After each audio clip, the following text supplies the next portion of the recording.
जय महाराष्ट्र।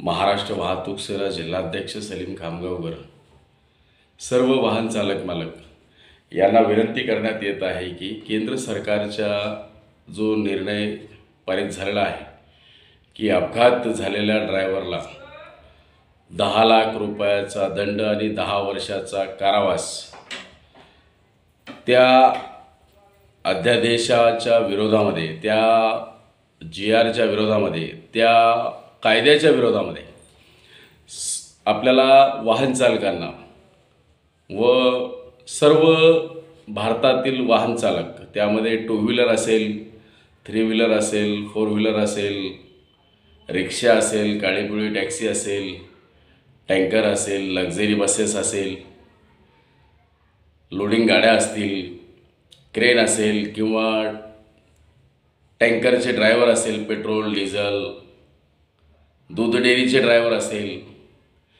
गॅसचे ड्रायव्हर असेल, वाहन चालक कोणताही असो, त्याच्यावर होणारा अत्याचार हा कदापि सहन केला जाणार नाही।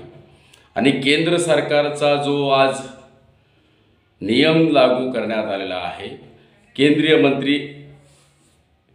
गृहमंत्री अमित शहा यांनी जो ड्रायव्हरच्या विरोधामध्ये, वाहन चालकाच्या विरोधामध्ये संसदमध्ये जो कायदा पास केलेला आहे, त्या कायद्याला अंमलबजावणी न देता वाहन चालकांच्या परिवाराचा विचार कसल्याही प्रकारचं केंद्र सरकारने किंवा राज्य सरकारने केलेले नाही आहे। उलट गाडीला, वाहनाला रोड टॅक्स लागू असताना सुद्धा टोल टॅक्स घेत आहेत। स्पेअर पार्टची महागाई वाढलेली आहे, त्याच्यावर GST लागलेला आहे, टायरांचे स्पेअर पार्ट हे वाढलेलं आहे, डिझेल वाढलेलं आहे आणि गाड्यांचे शोरूमचे किंमत याच्यावर सुद्धा 10 पटीने वाढ झालेली आहे। त्यावर पुन्हा बर्डन केंद्र सरकारचे की वाहन चालकाचा रोष कधीही बघा, वाहन चालक कोणताही असेल तो स्वतःहून अपघात करत नाही, चुकून अपघात घडत असतो आणि अपघात घडल्यानंतर तिथं जमाव ज्या वेळेस वाहन चालकावर अति करतं त्यावेळेस त्या वाहन चालकाचा जीव जाईल। त्या परिस्थितीमध्ये वाहन सोडून वाहन चालक पोलीस स्टेशनला जात असतो।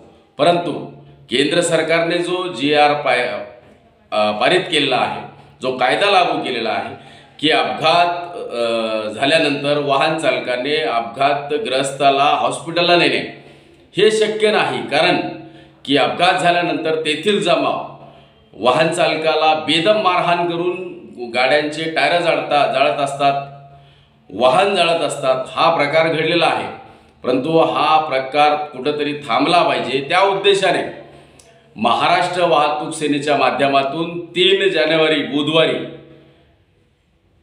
चक्का जाम आंदोलन शहरामध्ये, जिल्ह्यामध्ये, त्यामध्ये गंगापूर असेल, वैजापूर असेल, कन्नड असेल, खुलताबाद असेल, सोयगाव असेल, सिल्लोड असेल, फुलंब्री असेल, और आपला शहर असेल, त्यानंतर पैठण तालुका असेल, पूर्ण जिल्ह्यामध्ये चक्का जाम आंदोलन करण्याचा निर्णय महाराष्ट्र वाहतूक सेनेच्या माध्यमातून सर्व तालुका प्रतिनिधी, शहराचे प्रतिनिधी, महाराष्ट्र वाहतूक सेनेचे सर्व पदाधिकारी यांनी घेतलेला आहे।